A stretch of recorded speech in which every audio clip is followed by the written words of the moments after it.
When Chris described the episode to me, he was like, it should feel like a pot of water that's boiling, and then at the end, it just starts overflowing. So I think I just wanted to feel like you were at that empty seat at the table and kind of clocking how everybody is reacting to each other. So it was just really fun to keep building and building and feel like, okay, maybe this is the climax, all right? Maybe this is the climax. Nope, it's the car crashing through the house. It's the climax.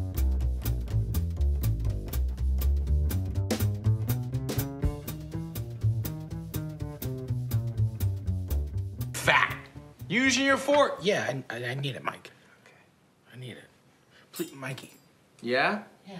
I need to borrow it. Please. I just need to borrow it for 1 second. Mikey, please. Hey, Lee. Michael. We knew that this big dinner sequence was going to be important, since it's what this whole, when Chris described the episode to me, he was like, it should feel like a pot of water that's boiling, and then at the end, it just starts overflowing. So we're just like the simmer that's slowly getting more and more tumultuous. And, everything is very stationary in that last scene. Everyone's just sitting at the table, but I really wanted to feel alive. And so I revisited for inspiration one of my favorite shows, Fleabag, and the first episode of season 2 takes place primarily around a table in a restaurant. They go out for a smoke break, they go to the bathroom a couple of times, but for the most part, everyone's sitting around the table. Another incredible Olivia Colman performance in that episode. She's so good.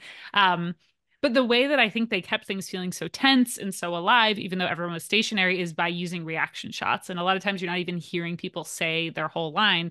You start to hear it and we're already going to see, how is somebody else reacting to this? How is somebody else reacting to their reaction? So basically just trying to line up, kind of as you were saying, Chad, kind of like if you were sitting at the table, like trapped in this, this situation that's spiraling out of control. Maybe you're looking and you're seeing Natalie, and Natalie's trying to make eye contact with Carmy. Carmy can't even look at her because he's so stressed. Richie's kind of laughing. He's enjoying it, but you see, Pete, he's mortified. So I think I just wanted to feel like you were at that empty seat at the table and kind of clocking how everybody is reacting to each other, because this is an incident that they've probably seen play out several times. They know that Mikey can be a hothead. They know that Uncle Lee can be a jerk, and everyone's just trying to control something that is, quickly spiraling out of their control.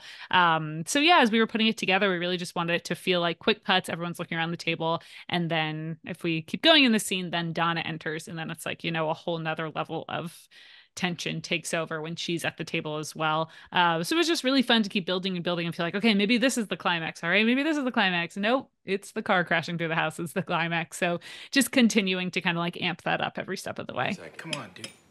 Yo. Michael. Hey, Michael. Threw the fork, Lee. Michael. See what I did? I threw the fork. Tiff. Shh.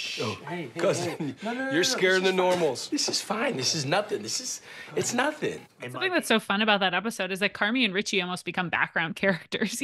Like everybody else is so loud in their family. And the only way that we've seen Carmy and Richie try to resolve conflict in the past in the show is by screaming at each other. And it feels so immature and it feels so frustrating. And then you see this episode and it's like, oh, that's all they've ever known. Like these are the models that they've had to look up to of the way to communicate. And also in a messed up way, a way to express love. Like I think all these people in the room really do love each other, even though they drive each other insane. So that's just their way of kind of expressing themselves. So it was cool to be able to let Carmy and Richie almost take a little bit of a backseat, see how everybody else is interacting. And then now that we know Richie and Carmy so well from the other episodes, how we empathize even more with the people they are today and how they choose to, interact with the people around them.